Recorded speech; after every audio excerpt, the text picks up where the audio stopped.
Start recording if we can, Nina. We'll get formally started. So welcome everyone to our Carbon 101 class.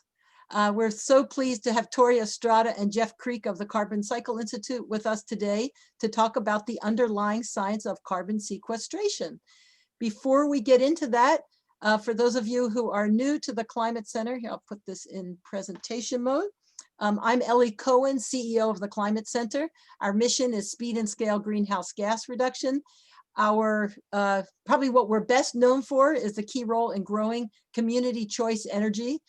We have 21 CCAs across California today, serving 11 million Californians with 88% greenhouse gas free electricity.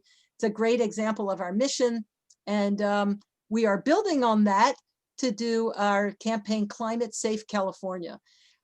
We've all experienced the climate apocalypse, as the LA Times called it. And indeed, climate change is no longer in the future, it's here and now. The governor recognized this on September 11th.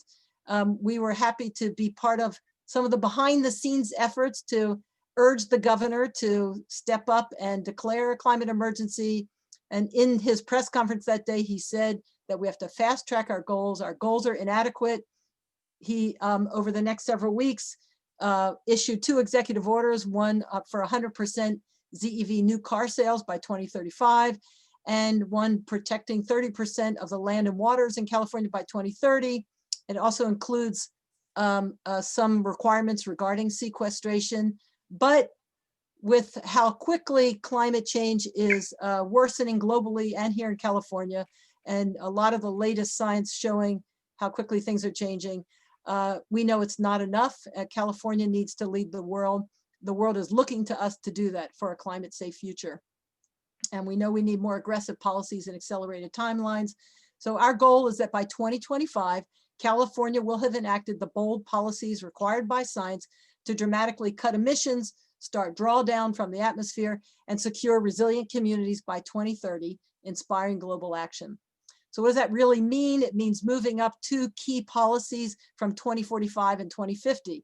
Right now, we have on the books to get to 80% below 1990 levels of emissions by 2050. We want to move that up to 2030. And we have on the books to get to carbon neutral and then net negative emissions where sequestration is greater than emissions by 2045. We want to move that up to 2030. It's very bold and it's based on the science. And we hope that you all will endorse Climate Safe California if you haven't yet by going to climatesafeca.org. Our key policies to reach this are first to accelerate the phase out of fossil fuel development, production, and use. And that getting to zero emission vehicles, getting out of cars, supporting mass transit are all part of that. Increasing sequestration, where we can measurably get up to 100 million metric tons per year of carbon dioxide equivalent of warming compounds sequestered into our natural working lands by 2030. Investing in community resilience, including clean energy microgrids and storage, and funding all this. We believe it will take 12 to 20 billion to start per year, including leveraging private sector money to do what needs to be done across all these areas. Our guiding principles for Climate Safe California for any of these policies is that it has to be based on the latest science. We have to ensure a just transition for fossil fuel workers so we don't leave anyone behind. We want to prioritize climate justice. We believe strongly that climate justice is racial justice, and ensure that lower income communities and communities of color are no longer disproportionately harmed by fossil fuels and by the impacts of climate change. I do want to mention that we have a webinar tomorrow on just transition with Carol Zabin from UC Berkeley, who will be talking about a new study that was done for the state. They call it the High Road study about just transition, and you're welcome to join us. It will be at 11 a.m. tomorrow. Bottom line is our house is literally on fire, and we need to ask at every level of government and really in every aspect of society, are we doing enough? And our conclusion is that we're not doing enough and we need to do much more. And that's really what our work is all about here. And we're going to hear today from some very special presenters about sequestration, which is one of the 4 legs of the stool, if you will, of Climate Safe California. Again, I want to invite you to endorse Climate Safe California, a public pledge of support to accelerate aggressive, equitable climate policy, inspiring states and countries to greater action for a climate-safe Earth. So just a little housekeeping before we get into our presentation and discussion. We are in a webinar format, so we actually had, we want to be sure that everybody can see each other during some of our discussion together. So we've made everyone a presenter, but you won't be presenting. And so don't worry, we won't call on you to do that. Please put it into speaker view. If you don't know how to do that, it's in the top right corner. You can choose gallery view when we're all talking together so we can see one another. When somebody's presenting, please mute yourself. When you have questions at any step along the way, please put them into the Q&A. Any other kind of comments like tech problems or links, put that into the chat. Okie doke. So today we're going to be talking about carbon sequestration and Carbon 101. And I love this one slide just to kind of talk about the Carbon Cycle Institute has played a lead role here in Marin County and in the state of California in promoting carbon farm planning. And I'm really thrilled to have with us today CCI's Executive Director, Torri Estrada, and Jeff Creque, the Director of Rangeland and Agroecosystem Management. So Torri, I'll give a brief overview of your bio. Torri has worked with nonprofit, community-based, and public institutions to advance solutions to social and environmental justice, climate, and environmental issues for over 20 years. He was formerly the program director at Marin Community Foundation, actually where we met, managing environmental grant making and Marin Community Foundation's climate change initiative. Torri has an MS in environmental sociology and policy with an emphasis on environmental justice from University of Michigan and a joint BSBA degree in environmental science and policy and ecological anthropology from UC Berkeley. Jeff Creque, who will also be presenting today, is the co-founder of the Marin Carbon Project, an agricultural and rangeland consultant. He is a certified nutrient management planning specialist with the Natural Resources Conservation Service, has a PhD in rangeland ecology from Utah State, and is a California State Board of Forestry certified professional in rangeland management. So I am really pleased to have you both with us today. Really, thank you so much for taking time to be with us. I want to hand it off now to Torri. Welcome, Torri. Thank you, Anne. Okay, you can hear me. Thanks for inviting us to this conversation. I hope we can, we're certainly going to present a lot of information, but we want to drive this to a discussion if we can. I know that's going to be challenging on Zoom, but we'll see where we go. So what I wanted to do before we started is set a little context.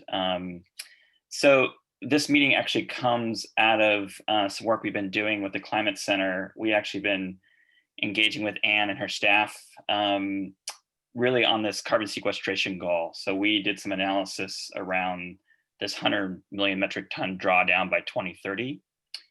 But as we barreled into that exercise, we were reminded from the beginning of our work, and it comes from my organizing background and kind of being a geeky researcher, you have to understand the system you're working in to actually talk about policy. So that's both understanding what it means on the ground, either as a community member, you know, farmer or citizen. But you gotta be really clear on the problem you're trying to address here. And so I was reminded in our policy work, we actually started out doing what we call Carbon 101. Actually, at that time with the Speaker of the House was like, we're not gonna jump into policy, let's understand the system we're working in. And so that's what we offered to the Climate Center. And I'm really glad that you invited your community to this conversation. And it's really meant as a conversation. What we're going to do today is talk a little bit about the systems that underlie climate change, including the carbon cycle, talk about some of the background science and concepts, and then sort of start to introduce you to the ways of thinking about how ag can serve as potentially a mitigating force for climate change via the carbon cycle. So I really want to be clear about this, and maybe it's obvious, but just to state it, you know, we could spend a whole semester on this very topic. So I want you to think about today as sort of like maybe the first week or two of a high school or college course on climate change and looking at carbon and ag. So we'll cover some ground, but there's a lot more to cover here. So consider this a primer. And we've been doing this for a long time, so I think we've honed it. So I think it'll be useful and enlightening. I hope it will be. So on the flip side, I also want to suggest a couple important things that we're not covering today. It doesn't mean that they're not important and they're not integrated into this conversation, but we only have so much time. So two things I want to lift up. One, how structural racism, classism, and even gender discrimination intersect really deeply in the ag and climate sector and produce many of the positive and negative impacts we all see in our sort of organizing around. So obvious to say, but it's important to say, sort of people of color dominate the workforce and communities surrounding California's agriculture. And we're going to talk today about science, but their science, their knowledge, and their truths are not typically acknowledged in this debate. So, but not only their knowledge, but also the expertise, the issues, their aspirations and contributions in the sector are not lifted up. So, and just want to say up front that we can't solve climate change nor create a resilient, regenerative agriculture, if that's what you want to call it, without addressing these issues. So we're not going to cover that today, but it would be it probably would be the second class we'd want to do. But to really be frank about it, that webinar should be led by those communities and those leaders. So environmental justice leaders, communities of color, frontline communities, all have a lot to say around that, and we're committed to that. So, so that's an ongoing dialogue we should have and have a deep conversation there. Just wanted to lift up as a small contribution to that discussion. We did a report trying to lift up some of the voices, aspirations, and issues, particularly of environmental justice communities in California, in a report called Healthy Soils, Healthy Communities, which we'll link into the chat, which will give you sort of a very beginning level thought about, well, how is discussion around carbon and climate connected to justice issues? The second obvious piece to talk about, and we could talk about science all we want, but certainly the political economy in California shapes agriculture and climate change. So we like to think, we're talking a lot about science here, but the way the ag economy is structured currently doesn't allow us to achieve, the kind of climate outcomes we want, nor racial justice or economic viability. So if we're going to have a conversation and solve this, it's not just going to be carbon or agricultural science. It's going to be discussions around the economy. And also we're going to have to talk about politics and political power as well, because that shapes the policies, programs, and funding we need to have to achieve what we're going to be talking about today. So, so we need to be committed to that transformation of our political system and power, but also the economy. And so CCI is an organization committed to that complicated, intersected conversation. And so what we offer today is a beginning part of that dialogue, but to kind of go a little deep on sort of the underlying science around the carbon cycle. So with that said, and that big caveat, let's transition over to Jeff, and we can kind of get started. Jeff? Yeah, thanks, Torri. A great introduction, and thanks, Ellie. So I'm hoping this is going to be a fairly interactive. We've got scheduled in here questions, so please do have your questions ready. As Torri says, we're going to basically give an overview of the science around our work. For me, the Marine Carbon Project really was provided what was for me the missing link in my understanding of the work I've been doing basically for the last 40 years around the issue of agriculture and carbon and climate and soil.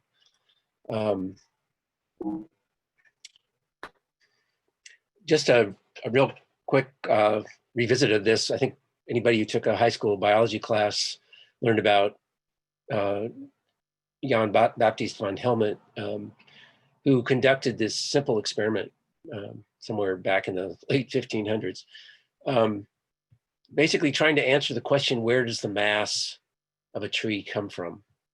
And so he weighed some soil, put it into a pot, weighed the pot, stuck a willow branch in there, and then grew that willow on for 5 years.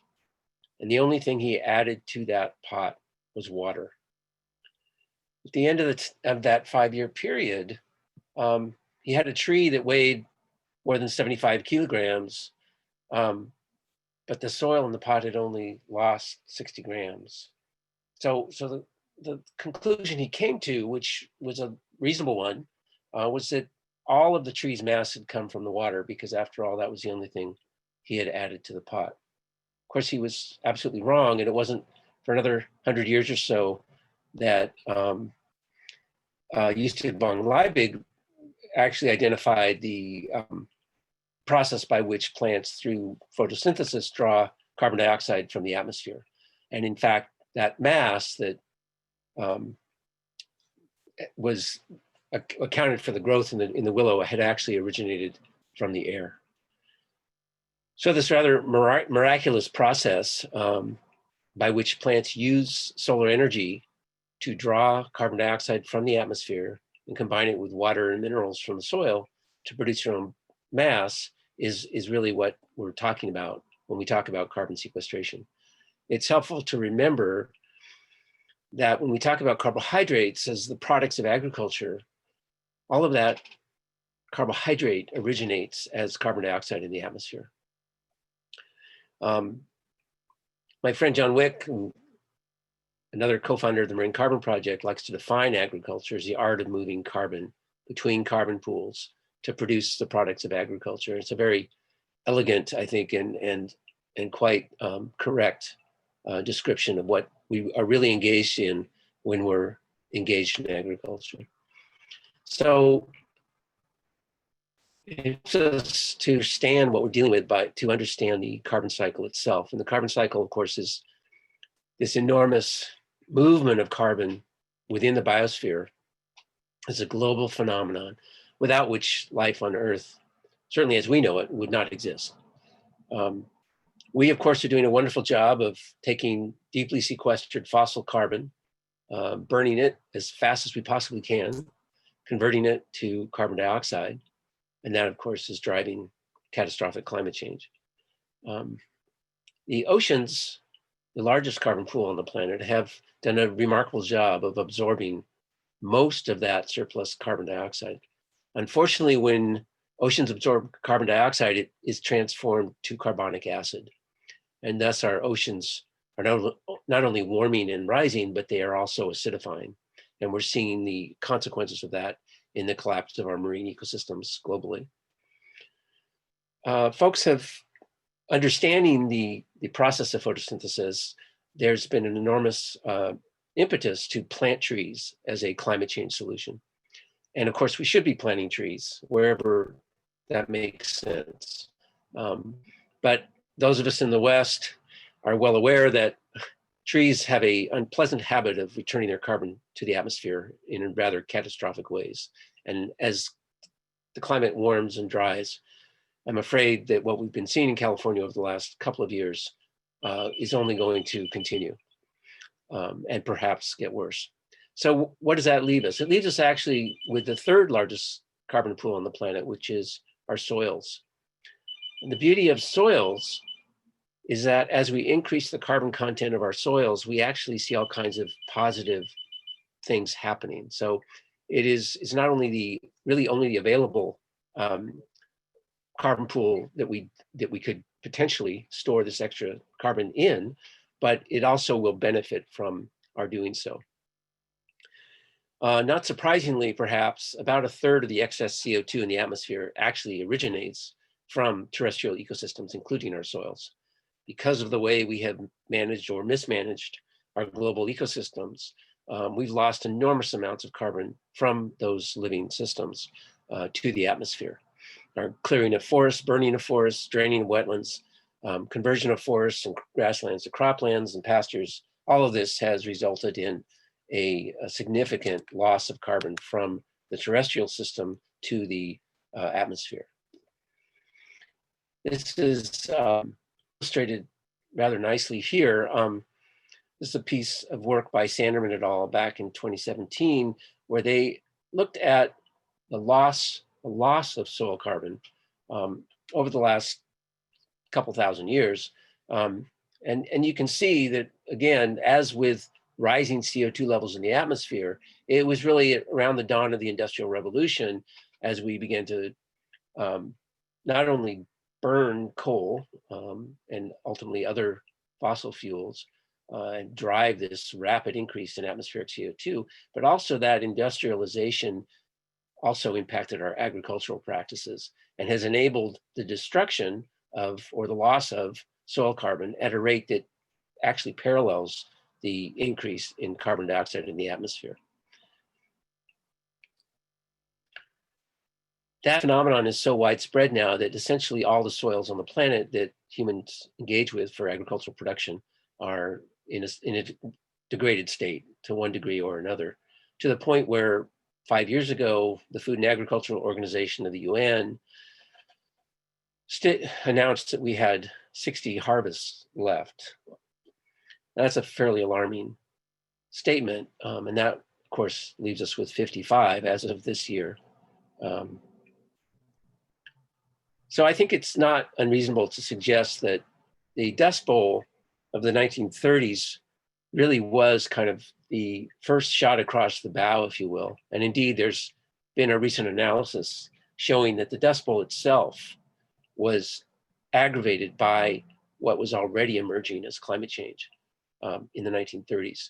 We didn't understand that at the time or recognize it, but we do now.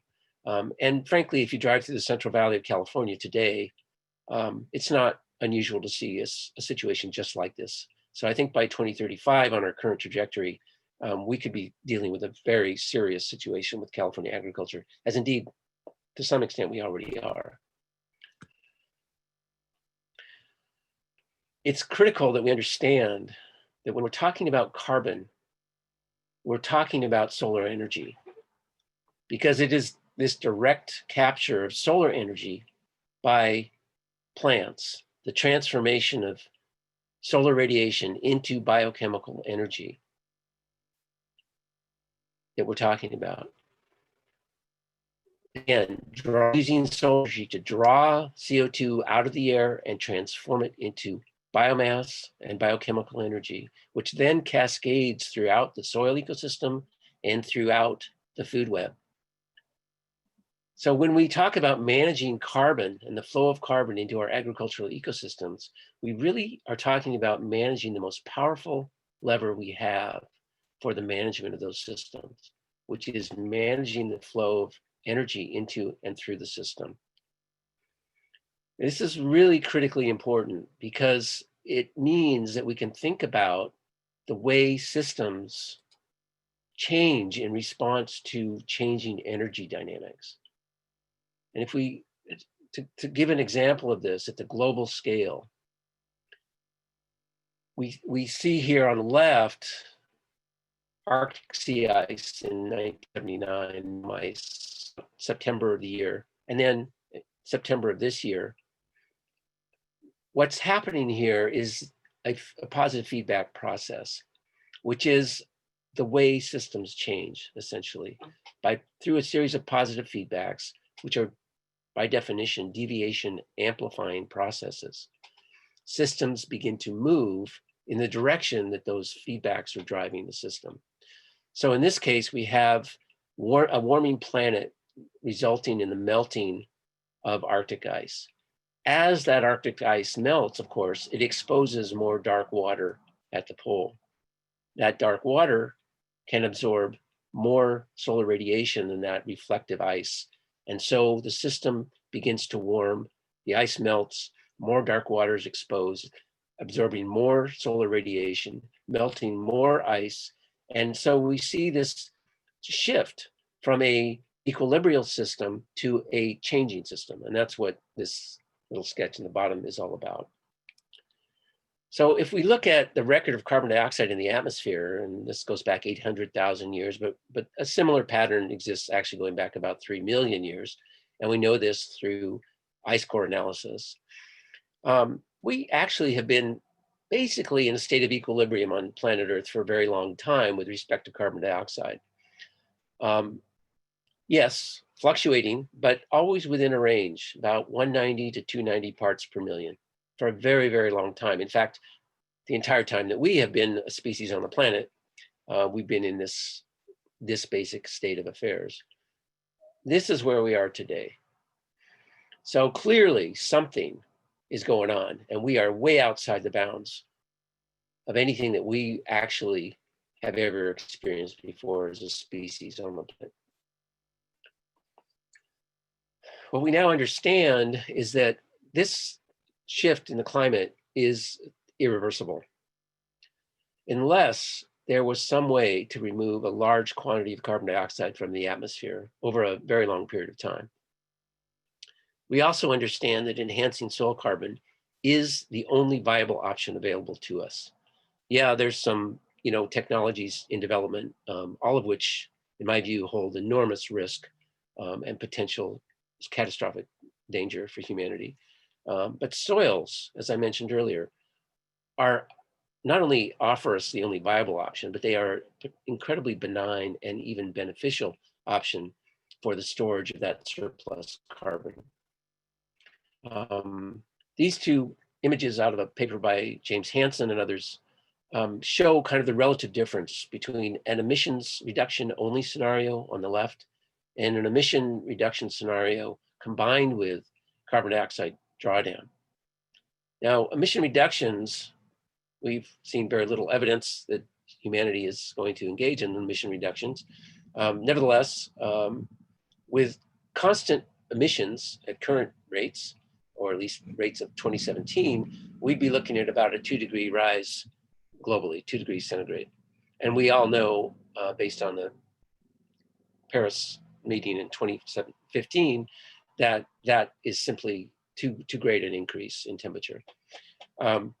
If we could reduce emissions by 6% starting immediately, we could potentially, by the end of the century, bring temperatures down to just into the Holocene maximum. That is what we today, or maybe 10 years ago or 20 years ago, considered normal temperatures. A year ago, I would have said that's impossible. With the onset of COVID, we saw about a 7% decline in the early part of this year. So it actually can be done. We certainly paid a price for that, but at least we know it can be done. And that's actually a very hopeful sign. If we combine that significant reduction with a drawdown scenario, and the more we can reduce our emissions, the less, of course, we need to draw down. But combining those two, we can get well within the Holocene range by the end of the century, which is a really hopeful note from my perspective. So against the background of rapidly changing climate, a group of us came together in Marin County back in 2006 and said, what role can agriculture play in this equation? Could Marin's agriculture offset the rest of the county's emissions, for example? The question, of course, was, well, could we sequester enough carbon in our soils in Marin? And two, could we actually measure a change? Because we knew if we couldn't measure a change in our soils, we were unlikely to be able to have any influence on policy or even agricultural activity. And so we partnered with Dr. Wendy Silver, a biogeochemist out of UC Berkeley. Dr. Silva had extensive experience working with tropical soil carbon. She'd never worked in Mediterranean rangeland systems before, but she was eager to work with us, and we were eager to work with her to test this very simple hypothesis that we could increase soil carbon and that we could measure an increase in soil carbon on these vast rangeland landscapes. We decided to simply add some carbon to the system and then come back and see if we could measure a change. It was a really very simple hypothesis test. And so in December of 2008, been a very dry fall, we were able to get out on the ground. We put 1/2 inch of compost out as a surrogate for carbon, as a form of carbon. We put 1/2 inch of compost out onto grazed grassland in Nicasio at the Wick Ranch, and replicated that work at the UC Experiment Station in Browns Valley up in the Sierra foothills. And then Becca Riles conducted her doctoral research on this question. The first thing we saw in the spring of '09 was that the cattle were gravitating to the compost treated plots, which was quite humorous until we analyzed the forage and discovered that there was higher protein in the compost treated plots. And so we could explain that preference on the part of the cows for the treated plots. We also saw a significant increase in the forage production on the treated plots. About a 40% increase on the coastal site in Marin, about a 70% increase on the more arid site in the foothills.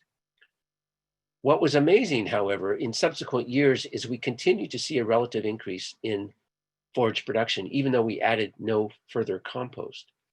So some light bulbs began to go off for us as this data began to come in. We began to realize we had in fact stumbled on a principle that really had some very significant implications. We also saw soil carbon increasing. Again, compost applied only in year one, but soil carbon, relative increase in soil carbon each year following that initial application of compost. Now this work has been replicated across California on 15 different sites now. And we're seeing very, very similar patterns across those multiple sites. So this was not unique to simply the Nicasio and Yuba County sites. In addition to the increase in soil carbon, we also saw an increase in water holding capacity.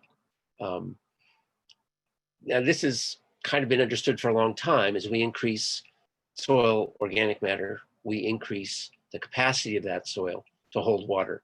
Roughly a 1% increase in soil organic matter, equating to approximately a 1 acre-inch increase in water holding capacity. And this is from the Marin Carbon Project data. As you can see, the red, the compost treated sites held indeed more water than the control plots. Very graphic illustration of the implications of increasing water holding capacity. This image is from Australia, but you can see exactly the same soil on either side of the fence here. One soil treated or managed for soil carbon enhancement, one in which carbon is not part of the farmer's lexicon, and you can see the obvious results and the hydrological implications of those different types of management.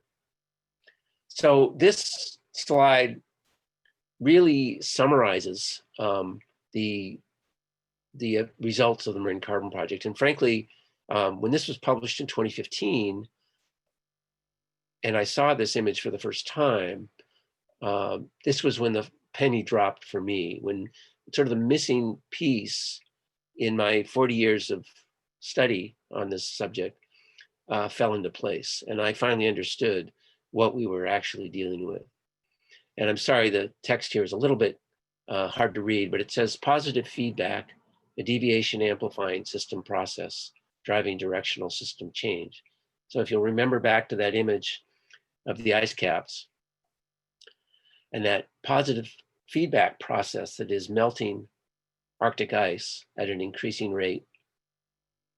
This is, you could think of this as a graph showing a similar pattern, only in this case, what we're seeing is that in response to an input of energy in the form of compost, again, carbon being a manifestation of solar energy, a big slug of energy or carbon going into the system in year one is driving an annual increase in soil carbon over, according to the model, decades. So we have initiated through that input of carbon in the form of compost, we have initiated a positive feedback process which will continue to drive the system in the direction, exactly the direction we want it to go. In this case, a positive feedback, driving some very positive system change, unlike melting polar ice. What this tells us is that we have a mechanism for reversing our unintentional anthropogenic forcing of atmospheric carbon. And we can do it through intentional anthropogenic forcing of soil organic carbon. Of course, we have to do it at the global scale or we can't achieve the results we need. I'll take a little time on this graph to explain what's going on here. This upward curve is the Keeling curve. I'm sure you're all familiar with. It's a record of carbon dioxide taken from the top of Mauna Loa volcano going back to the 1950s when Dr. Keeling started his work. But this squiggly line is the interannual flux of carbon dioxide in the atmosphere. So each year we see about a 6 parts per million rise and fall with the seasons. So you can imagine each spring as the northern hemisphere leaves out, the forests leaf out, and the northern hemisphere phytoplankton blooms in the Pacific. To do all of this, CO2 has to be drawn out of the atmosphere. And so we get about 6 parts per million being drawn down by growing vegetation. And then come fall and winter, of course, with death, decay, and decomposition, that CO2, most of it, is returned to the atmosphere. And so we have this interannual flux, carbon dioxide in and out of the terrestrial system, in and out of the atmosphere. What the Marine Carbon Project shows us is that we could increase the absorption of CO2 by lengthening this by increasing photosynthetic capture of CO2. And we could retain more of that drawn down carbon dioxide on every year. And if we can do that, we can actually bend this curve, as we must do. Now, I put this 500 parts per million up here, even though I earlier showed you a slide with 412 parts per million, because when we add the other greenhouse gases into the equation, we're actually sitting at about 500 parts per million of CO2 equivalents right now, as expressed in the annual greenhouse gas index, which is put out each year by NASA. I'll stop there if there are any questions, and if not, I'll just keep going.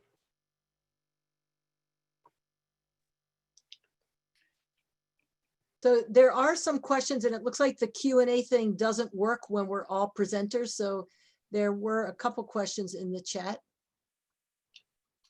Shall we take them now, or do you want me to just keep going? Yeah, what would you like to do? I'll take a couple questions, yeah.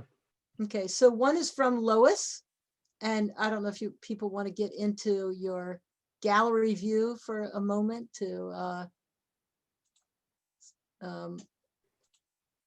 be able to see each other, but Lois Lois, the graphs of compost treated plots look like they went up for several years, then went down. Why was that? What you're seeing there is interannual variation in productivity. So largely driven by rainfall. So rain really is determinant in how much biomass or how much carbon is drawn down each year by the growing vegetation. But what's important there is the relative difference between the treated plots and the non-treated plots. So yes, there are fluctuations, but in every case, the compost treated plot is holding more carbon or drawing down more carbon than the control plot. It's important to some background, which can be confusing, is that all the plots are losing carbon. And the reason for that is that rangelands, many rangelands globally, are losing carbon right now because of shifts in climate and the way we've managed those rangelands.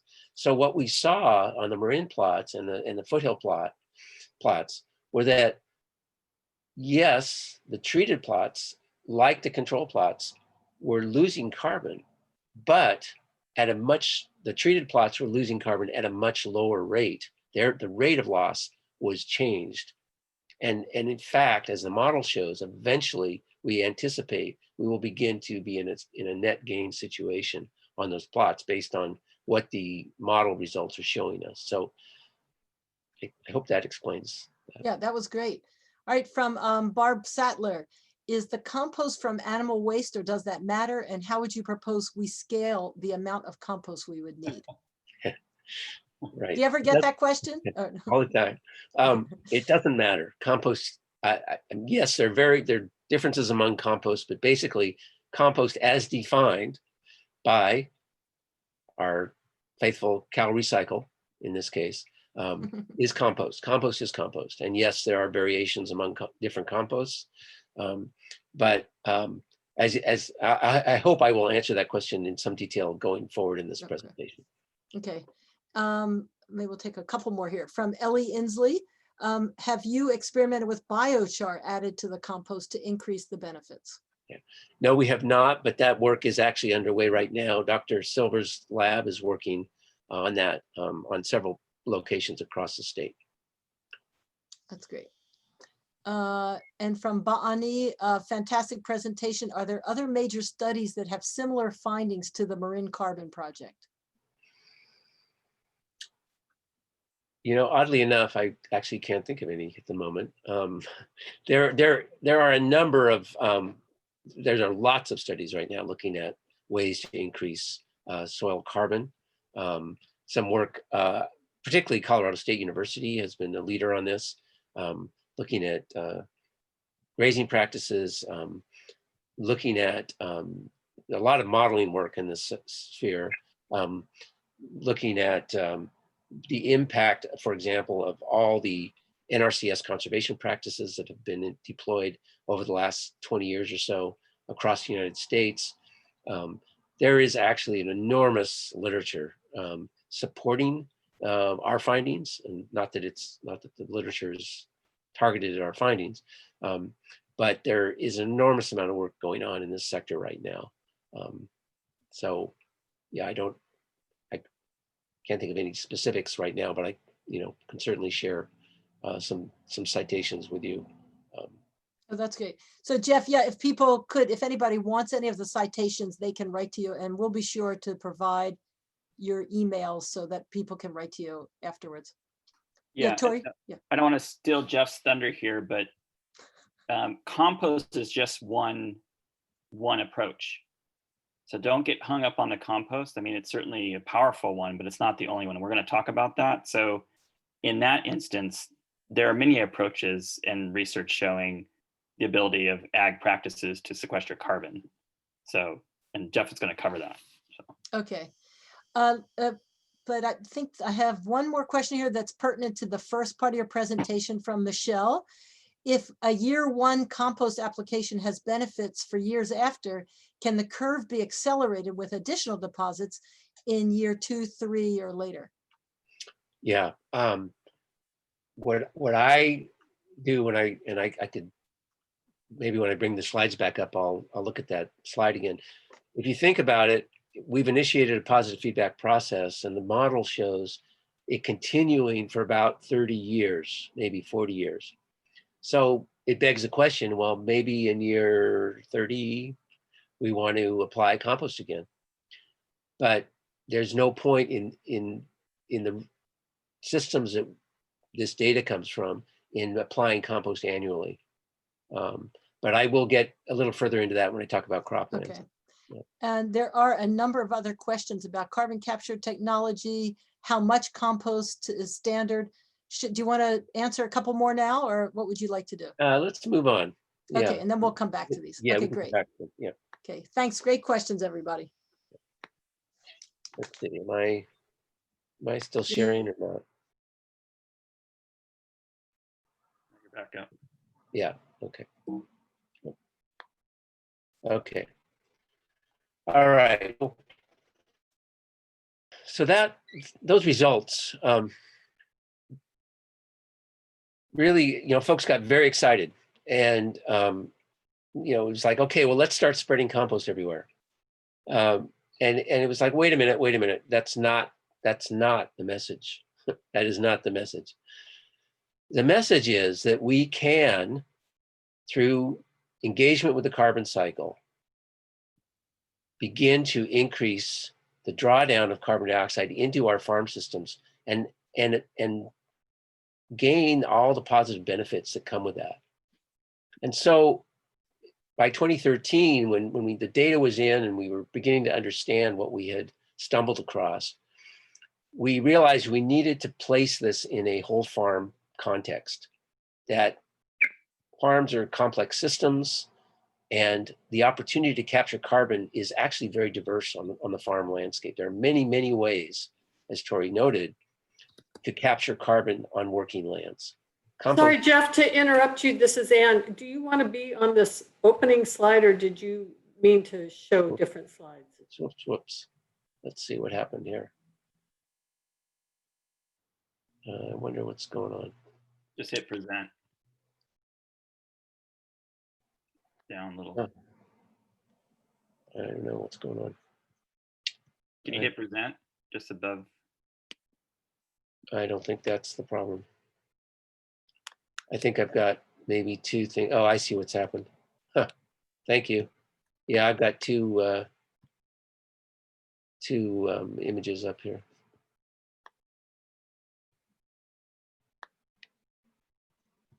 Right. Sorry, guys. Hey Jeff, why don't you go and I'll share my screen. All right. All right.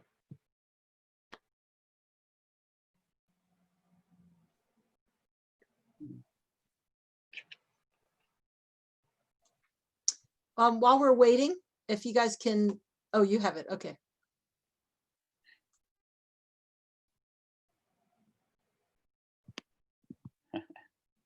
Sorry, y'all.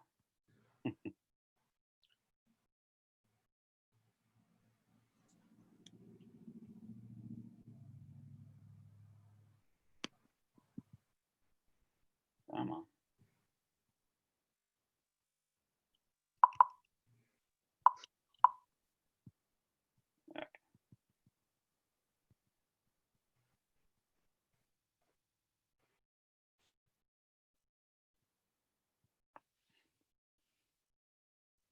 Okay.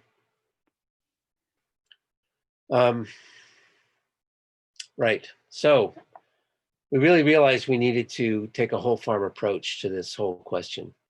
And so we turned to the USDA's Soil Conservation Services conservation planning process and use that planning process to develop what we call carbon farm plans. A carbon farm plan is essentially a whole farm conservation plan that puts carbon at the center of the plan and carbon capture opportunities. And what we've discovered is that this really simplifies the planning process.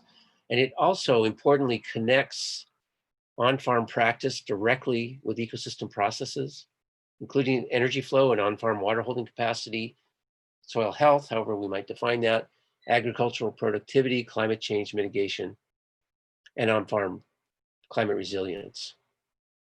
Next slide. So we really need to understand that all farming is carbon farming.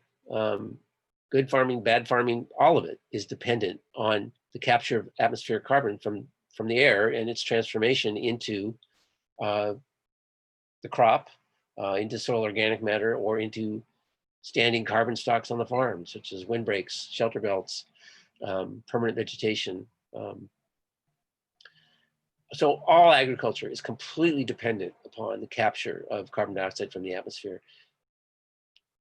What we know, however, is that different types of farms or farming practices and different farm designs lead to very different amounts of carbon capture or loss on the farm. Next. This was really a personal epiphany for me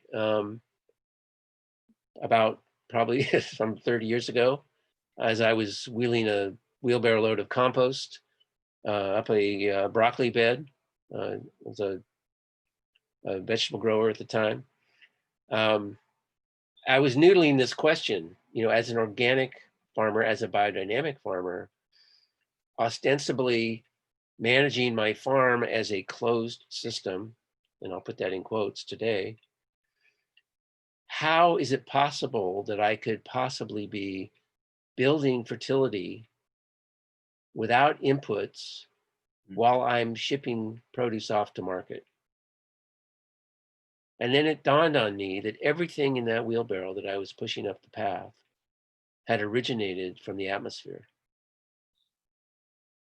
That was a really critical understanding, a moment of understanding, because I realized we have, as farmers, essentially an infinite reservoir available to us, both carbon and nitrogen, sitting over our heads, which we either access and transform into products we're trying to produce, and soil fertility to support that plant production, or we ignore that and we bring it in a bag and we send it off to market and we flush it downstream and we pollute our groundwaters with it, and our atmosphere. So that's really the choice that we can make as farmers. Next slide. We have been really greatly aided in our carbon farming work by Colorado State University, which in collaboration with USDA and the Marine Carbon Project developed the Comet Planner tool. So this is an online tool, very simple tool to use, in which we can just plug in our location, our county, our state, and the various carbon sequestering agricultural practices that we're going to deploy through our carbon farm plan process. And it will give us an estimate of the greenhouse gas benefits of deploying that carbon farm plan. Now, where we have local data, as we do for compost in Marin County and for riparian restoration, because UC Extension, David Lewis's team, has done some beautiful work around the carbon capture potential on riparian systems, then obviously we use local data where we have it. But where we don't, these rather generic but county level models are very, very helpful. Next slide. So again, we said there are lots of ways to increase carbon cover or carbon capture on working lands. Cover cropping, of course. Next slide. Windbreaks and shelter belts, integrating woody perennials into our cropping systems. Next slide. Silvopastures, integrating livestock into our orchard systems or into our forest systems. Prescribed grazing. And when I say prescribed grazing, I specifically mean using livestock to increase the carbon content of our pasture systems. Next slide. This transformation in soil carbon can happen very quickly. This is a vegetable grower up on the Mendocino coast. Her original soil in the upper left is has about a 1.5% organic matter content. The bottom has a 6% organic matter content. And this transformation occurred over a 4-year period where she was adding lots of compost, growing cover crops, stopped tilling her soil, and brought livestock in on a seasonal basis into her crop fields. Next slide. Riparian restoration, critically important. I'm not sure how that slide got inverted somehow, that image. But you can see over a 30-year period, what's happened here on Stemple Creek in collaboration with a riparian restoration project that the Marin Resource Conservation District initiated across the county, actually, starting in the 1990s, in collaboration with Point Blue, or then it was Straw, actually, students and teachers restoring a watershed, and of course the producer, the Poncha family, in 1990 began to restore this tributary to Stemple Creek.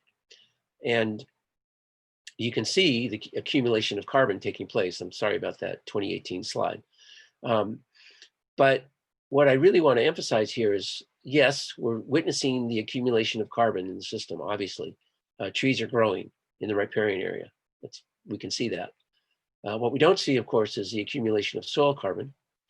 And what we don't see is the incredible increase in biodiversity that's happening as a result of the increased capture and storage of solar energy in this restored riparian system.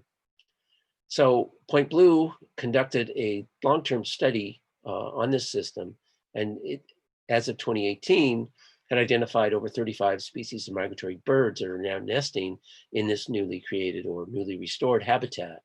And again, this goes back to this concept that when we're managing for carbon increases on our working landscapes, we are managing for increases in their energy capture and content. It is that increase in available energy that then drives and supports the biodiversity that we're all so eager to see enhanced across our working lands. Next slide. This is the data, the carbon data from the Marin riparian restoration projects going back 20 years. You can see that the stream channel doesn't accumulate a heck of a lot of carbon. This is moving water. It's a dynamic system. It's not accumulating carbon, but the floodplain and the upper bank are accumulating significant quantities of carbon over time. And so you're seeing the restored versus the unrestored systems compared here. Ultimately, over this 20-year period, Marin has sequestered over 1 million metric tons of carbon dioxide. And these riparian projects, of course, continue. New ones are being added to the system, and this carbon accumulation is continuing. As you can see from the earlier picture, it doesn't stop in year one. This goes on, this continues. This is that, again, that directional change, that positive feedback process in motion as we can see from the data here. Next slide. So we really can start talking about a climate beneficial agriculture. This is being recognized increasingly. This is a partnership between Creque, their home store in Point Reyes, and Stemple Creek Ranch and Jensen Ranch is both producing climate beneficial wool, which is being transformed into products that are now being sold under this climate beneficial label through Creque. Next slide. Organic Valley. We've partnered with Organic Valley on the production of several carbon farm plans on dairies in Sonoma and Mendocino County. And Organic Valley is using that story, telling that story through its marketing division, really pointing out that agriculture can be a climate change solution. Next slide. So carbon farm plans are really sort of at the core of this work. We really need to take a whole farm perspective. We work with producers to identify, really we try to identify all the carbon capture opportunities on their working landscapes. Of course, we never get it all in the first shot, but we certainly do our best. But the goal here is not to produce a carbon farm plan, it's to engage the producer in understanding the carbon cycle and its central role in their production system. What we see emerging from that, when we have successfully supported the emergence of a carbon farmer, if you will, we begin to see the producers themselves identifying opportunities that we hadn't thought of because we're not as familiar with their operation as they are, of course. So this is just a few of our local producers who have carbon farm plans are actively engaged in what we call carbon farming. Next slide. Okay, some questions. Before we take questions, I want to make sure that we have enough time for the rest of your presentation. Jeff? Yeah, And you're cutting in and out just a little. Yeah. Okay, do you think can we take questions now and still have enough time left over to finish your presentation? maybe let's take one question and then we'll get back to it. Okay. Do I have to decide which question? Or we can just continue if you don't want to. Well, there's some great questions here. Carbon capture. Well, one question is, I thought you were saying that treated soils were taking up carbon. How does that square with saying they're all releasing carbon? So just remember, Jeff, some of your terminology is a little on the science and technical side, and almost everybody here is not a scientist. Yeah. So I think, yeah. Right. So it's not the soils that are taking up the carbon per se, right? It's the plants. The plants are photosynthesizing and drawing carbon dioxide from the atmosphere, and then putting some of that carbon directly into the soil in the form of simple sugars that are discharged through plant roots. And of course, when a plant dies, much of the carbon in that embodied plant then enters the soil system and, through animal manure and so forth. So carbon is moved into the soil ultimately through plant photosynthesis. So in those soils that are losing carbon, we can still be drawing down additional CO2. And the goal here is to override the loss of soil carbon by increasing the rate of carbon dioxide flow into the soil system through enhanced photosynthetic capture. So can I add one other thing, Jeff? I think the question also is just the treated soils are where you actually applied compost. And what you were saying is that grasslands in general are actually losing carbon. So we're talking about two different things. So Right. just, I think that is part of the distinction as well. Yes, and I do want to emphasize, not all grasslands everywhere are losing carbon. It just happens to be a local phenomenon, and a common one globally, but not everywhere. So I think we should take a few more questions, because I think the last part of this I can go through fairly quickly. Okay.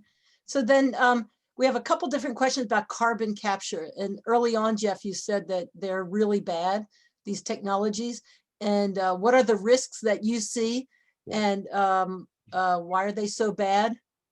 yeah, and I'm showing my prejudice here, right?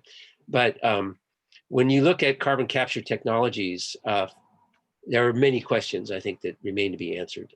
First of all, what is the energy source that is capturing the CO2 out of the atmosphere that's being used to drive that machinery?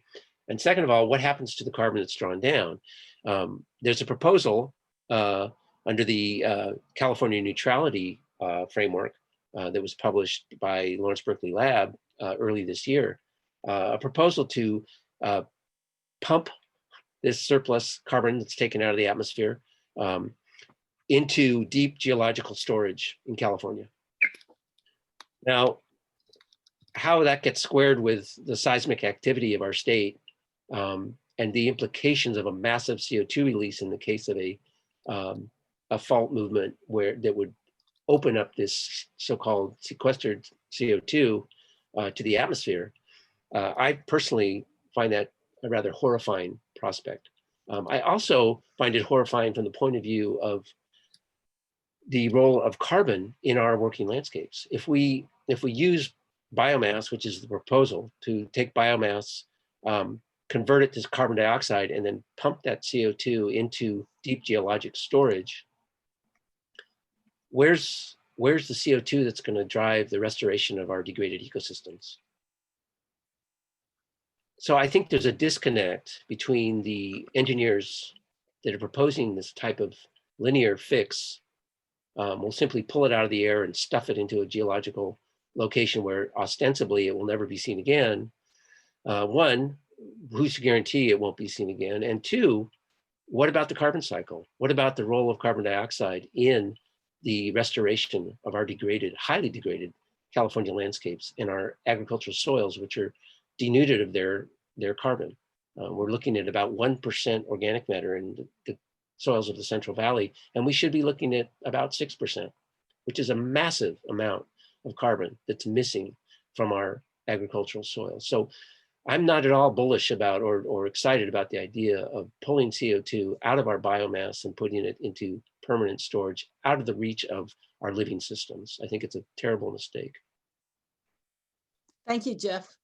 I'll add one other thing that we've come up against in our conversations with various partners across the state about climate safe California. And that is that there are many people in the environmental world who think that sequestration means carbon capture technology for a coal or oil facility. Right. And so we've been doing a lot of education, and there were some people who got upset with me when I said sequestration was one of the legs of our stool and critical to securing a climate safe future. And it wasn't until months later that I understood they were thinking that we were promoting it for a coal or oil plant, which right. We weren't at all. So anyway, there's a lot of nuances, I guess, within all of this, but thank you for your response on that. Another question from Destiny. Tree Fresno has been working on tree planting near highways, roadways, and measuring the reduction in pollution exposure locally in Fresno. So I'm wondering if you could, that's not a question, it's a statement, which is pretty cool. But one of Jeff's ideas and Torri's has been to look at these areas just off the side of the freeway. Could you address that a little bit, Jeff or Torri? Yeah, I think I'm really excited to hear about this. I hadn't heard about this before, Tree Fresno. Sounds wonderful. Great idea. And we have about 400,000 miles of roadways in California. And you know, you drive along the old 2-lane highways, many of them are lined with, you know, either native oaks or cork oaks or black walnut or even English walnut. And I think, the opportunity there is enormous. Really is something we should be doing. And it's even something that could potentially pay for itself in the long run if we think about using our roadways to produce hardwoods that could be harvested on, say, 100-year rotation. And that's the kind of thinking that I think we have to step into if we're actually going to make this a viable solution over the long term. That's great. From Ellie, is 1/2 inch of compost the standard amount of compost application? Well, lots of caveats here, lots and lots of caveats. We put out 1/2 inch because honestly, as somebody who'd worked with compost for 30 years up to that point, I felt that was as much as we could put on standing grass without burying the grass. And we knew we didn't want to bury the grass because it couldn't photosynthesize if it was buried. But the model is actually showing that 1/4 inch on permanent grass. Now remember, this is permanent grassland. This is not cropland we're talking about. Cropland is an entirely different question. And the quantities of compost that should be applied to cropland are really a function of the crop, the soil, all kinds of other issues, tillage practices, lots of other things come into play when we're talking about annual cropland, an entirely different question than this rangeland experiment that we conducted in Marin County. So I don't want folks to get confused about that. Oh, that's good. I'm thinking because a few people have had to leave. We're at 23 people, that people should feel free to take your mics off and jump in if you have a question or comment, because we really wanted this to be interactive, and maybe we'll do that for another 5 or 10 minutes and then do a wrap up with you, Torri. Would you like that, or? I have a few more slides, but A few more, okay. we can go down this. We can go down the question road. I mean, it's up to you guys, really. Oh, let's take a few more minutes. Does anybody else have a question, and you can just jump in and take your mic off.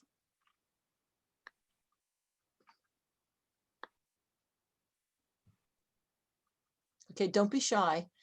There are 2 other, okay, go ahead, Duran. So just to go from the macro to the micro, and thank you so much for this. And I've been a big passionate composter for a long, long time. So just and I know we're talking about large systemic issues, but I have 1.5 acres. I make a lot of compost. Should I be spreading it everywhere? I mean, what would you say to people who own small plots of land? What can we do to maximize carbon capture on our own property? Yeah. So again, it comes down to maximizing photosynthetic capture, right? So compost is a tool. Compost works beautifully in 2 ways. Compost conserves the carbon you've already captured in biomass, right? That's why we make compost, is to conserve that carbon and the nutrients that are associated with it. So that's one side of the equation. The other side of the equation is when you use the compost, it enhances the growth of your plants. In other words, it enhances the drawdown of carbon dioxide from the atmosphere. And that's how compost works to drive this upward spiral of increasing fertility over time, as you probably well know. So I would say, compost is a tool, and engage with the carbon cycle in your garden. That's really what it comes down to. And if you have extra compost, share it with your neighbors. So. That's great. Or guerrilla composting along the roadway. There you go. And Duran, to put a local spin on that, there's a group of folks working with the Regional Climate Protection Authority in Sonoma County to develop both a working lands, ag land, carbon sequestration, and a set of urban strategies. So there are arguably existing urban strategies, urban gardening, tree planting, a whole host of things that could be deployed. So I think it's a apropos question. It's not limited to ag land, for sure. Yeah, in Marin as well. Can you, Barb, go ahead. yeah, can you just say the name of the organization in Sonoma County that's doing this, please? Well, it's interesting. It's pointed at the Regional Climate Protection Agency, but it's actually a coalition of agricultural, urban greening, compost leaders coming together to develop a plan for carbon sequestration in Sonoma County to respond to the climate emergency that the county has set. So it's really a kind of a grassroots effort. So do you just have even one organization that I could start with there? I'm in Sonoma County. Or a contact, you can throw it in the chat if you come up with one. Well, on the urban side, daily acts has certainly been a major force. Perfect. Yeah. Okay, thanks. Oh, that's great. Good. Nick, did you want to say something? I did. Please. Hey, Torri and Jeff, Hey. great presentation. As I think you know, the Lawrence Livermore report has been cited continually to push for all sorts of things in addition to carbon capture and storage. Is there any effort by the scientific community to sort of rebut the report? Yeah, that's Other great. than the Maybe Jeff, you could start by just explaining what that report was and what Yeah. its goal was. Yeah. Yeah, the report really was an attempt to identify a pathway to neutrality for California, and they did that successfully. Their methodology or the strategies they proposed, I think, leave a lot to be desired. They really didn't recognize soil at all, and which I just can't even. I'm absolutely shocked and flabbergasted by that. They just missed it. You know, a lot of engineers on the project, of course. So I did write a letter right away and expressed my concerns, and was told that they would be in touch, but actually several months have gone by. Of course, COVID intervened, and I haven't followed up, and neither have they. But I am really alarmed by that report, and Nick's right. It's been cited repeatedly, even by some folks on the compost side who have supported it, which I'm really unable to understand. But my fervent hope is that the state will not take the paths outlined by that report, because I think it's essentially, in my view, it continues us down the road that has brought us to this catastrophic moment, because it looks for an industrial solution to our problem. And the only viable solution here is an ecological solution, a biospheric solution. So hopefully that's where we'll go. Torri, how That's much? I'd love to see that. I'd love to see that as an op-ed, maybe during World Soils Week. That's a great idea. Torri, how much more time in your presentation do you have left? Because we have 15 minutes. Oh, 3 minutes? 5 minutes. Okay, 5 just hold. minutes. So Lindsay is just asking a question. Lindsay and Kirsten, is biochar part of this? You touched on it earlier. Yeah, biochar is a really interesting material, but it's also a very problematic material. I personally feel, yes, there is a definite role for biochar in this equation. However, there are a lot of caveats around biochar. One, the obvious one is, where did that biochar come from? How was it produced? Biochar needs to have a life cycle assessment attached to it. Biochar in and of itself is not necessarily a climate solution. And we really need to be clear about, when we start burning things in the name of climate benefits, we better be damn clear about where that carbon originated and where it's going and how it's being used. So yes, there is a place for biochar in this, no question, but it is not a panacea, and there are definite borders around its utility. Yeah, and just to add, it's why in our slides previously, Jeff talks about a holistic approach, and I think this is not limited to our sector, but all these climate approaches need to have a context, an ecological context. You shouldn't be randomly, I think, taking whole cloth solutions and planting them places. So particularly for agricultural systems, and I say natural systems, we want to create a local context that identifies those solutions and make sure they address a whole host of issues, and not only on farm, but there are also other issues around justice and environmental issues. So I think it's important, as we think about this, we really need to have a grounded planning process and a really thoughtful process connected to the ecology and also the carbon footprint of of what we're proposing. So I know that's complicated and potentially difficult, but I don't think we get out of this by short stepping that process, is grounding our solutions, So that's why we take our approach. whole Yeah. farm planning. That's great. Libby, did you have a question? I did. I had one quick question just about, you're talking about soil health and different agricultural practices. And one thing that I have heard a lot about is no-till farming, and how does that kind of factor into what you're talking about, and in healthy soils? Sure.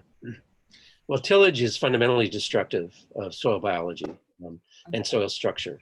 However, tillage can actually be constructive. So it comes down, it's very context specific. No-till in and of itself is not very helpful.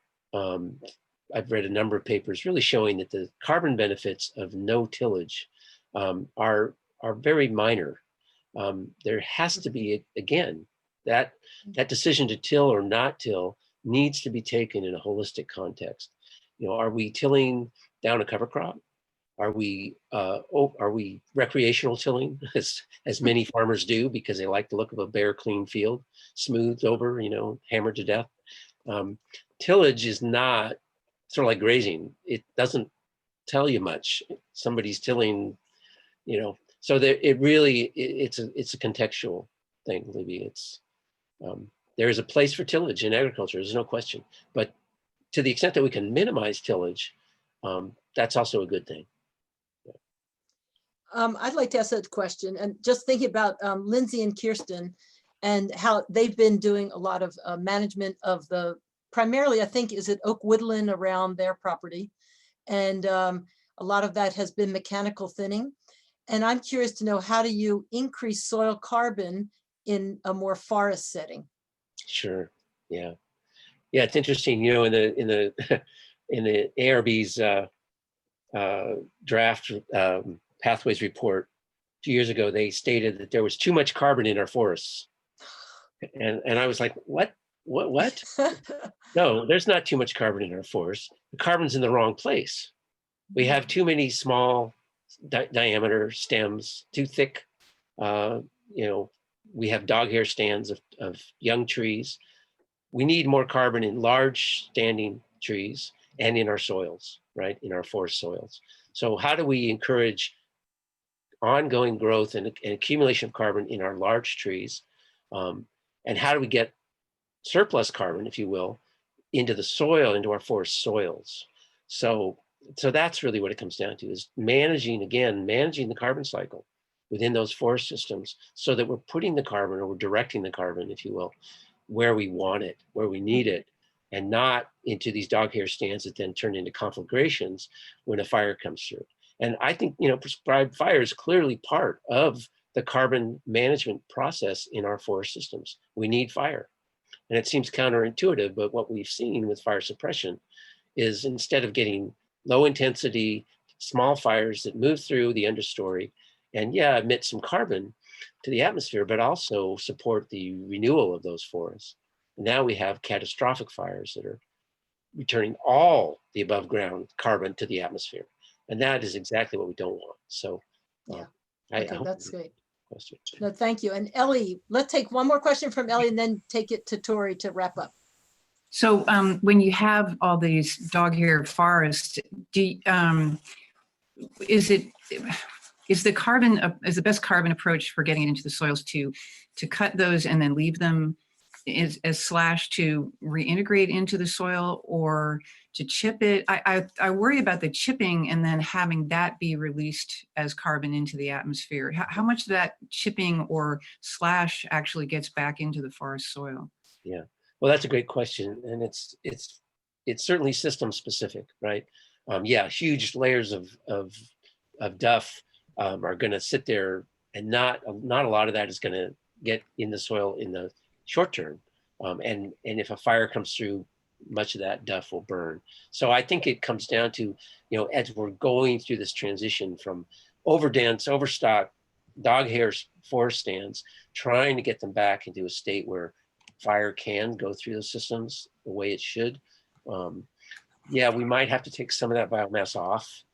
We might have to transport it to a compost facility. I think it comes down to very system specific situation. We should be able to masticate that stuff in place, if in many cases, and leave it on the forest floor, scatter it on the forest floor, as long as we're not creating a further fire risk there. But in some cases, we may actually need to pull it out of the forest. So I think it's very, and then what's practical, what's possible, in many cases, it's just not economical to move that material offsite. And so we do need to think of clever ways to ideally masticate it on site or chip it on site. Pile burning, if we must, there are ways to burn that are more conservative of that biomass so that we actually produce biochar on site using a conservation burn rather than a more traditional open pile burn. So, there are folks who are actually bringing biochar equipment into the woods, right? They're using that surplus biomass to actually produce biochar. So, which is obviously a good solution in those kinds of situations. And that's, again, what I mean when I talk about the importance of looking at biochar holistically. Where's that carbon coming from? How is it being produced? And where's it going at the end of the day? That's great. And so for those who are landowners here today and are interested in carbon farming or carbon farm planning, then can they be in touch with you both? Or should they go to their local RCD? What's the best place to go? Yeah. Okay. That actually Yes, to both. that leads right into Torri's next slide. All right, that's great. Ellie had one other question that was written that I wanted to put out there, and maybe it's going to be answered in Torri's last part, which is how do we scale this up to really do what we need to do in the time frame we have? So if you can address that, Torri, as you do your final slides, that would be great. Great questions and engagement. Thank you, everybody. Yeah, thank you. Give me a second here. And thank you, Jeff, for sharing all of your expertise and knowledge. We really appreciate it. My pleasure. Yeah, so one of the strategy I think for scaling up is, and why I used to work in energy and water.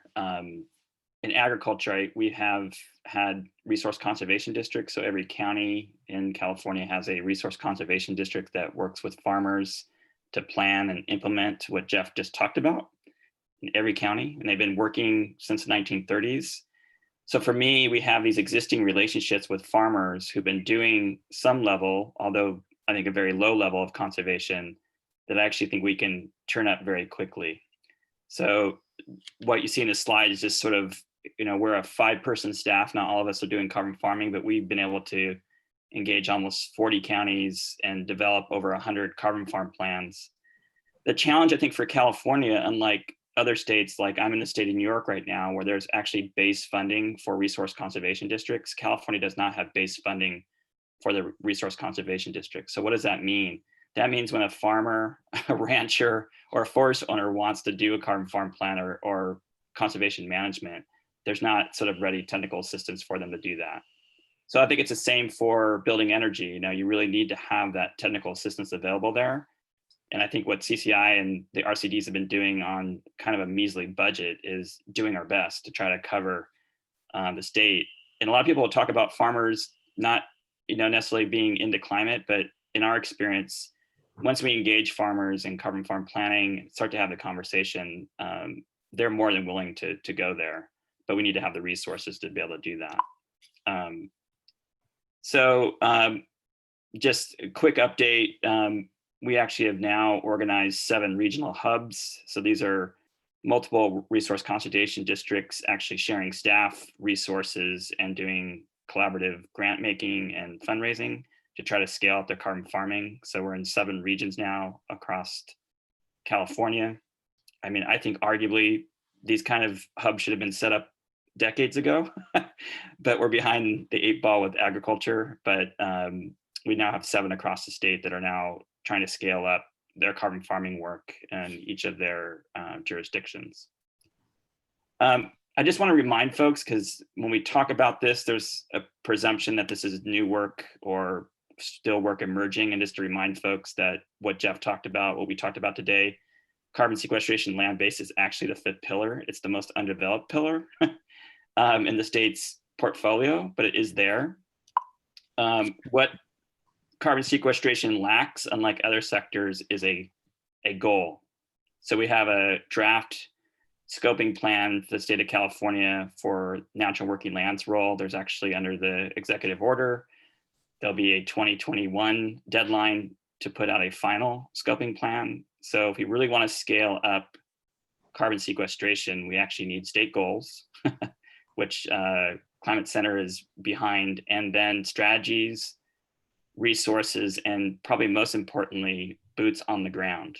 So you can't do forest management and ag management without a labor force, and we don't have sufficient labor force to do that. So that's a big piece of, I think, what we need in the state of California. Thinking about land management as a public utility, as a public resource, same as fire and other things. We need to be thinking about it that way. And to remind you, like, there actually is a cornucopia of funding mechanisms that RCDs and others are actually pulling from. I would just say these various state agencies and funding programs are fairly limited resources compared to other climate sectors. But it's important to note that the Natural Resource Conservation Service, the federal government, USDA, actually has federal dollars that we can leverage that are significant. Well, I'm getting some feedback. If maybe everybody just put mute on and see if that helps, Torri. Yeah, sorry. The last thing I'll mention is we're engaging at the local level on climate action plans. Actually, most climate action plans don't actually have an ag chapter. So we're developing some of the first ag chapters for climate action plans in the state and identifying carbon farming practices that we can scale up using our experience with the RCDs at a local level to start thinking about that. So Marin actually is about to publish its climate action plan, and agriculture, I think, is going to be the contributing, at least on paper, the largest segment for reductions to 2030. So I think there's a lot of opportunity in local climate action planning to integrate agriculture, and you could certainly get behind that by supporting it as a citizen and as an organization. And you can see in Marin, in this slide, we started to look at the county level, not necessarily from the farm level, looking at the county level across all the farms and ranches in Marin. You can kind of see the range of practices, and we can start to see the kind of acreage and carbon drawdown over the 2030 period. So these are the sort of planning and calculations we can do at scale at a county level. And I think Very that's exciting. it. Yeah. That is so great. Yeah. Torri, so before we fully end, okay, we have your website here, carboncycle.org. And we want to encourage everybody to support the fantastic work of Torri, Jeff, and their small team, which has done amazing work across California, both in terms of policy and with practical demonstration projects and the science behind it. So we're so grateful to both of you for your leadership. If people, how about if we'll we'll send a thank you email to everybody. We'll include your emails in case people want to reach out to you specifically for questions or suggestions and any other resources. There's some other questions here. Well, we're going to need to wrap up right now, but clearly we could go on. This was fantastic. And thank you, everybody, staff and guests, for participating today.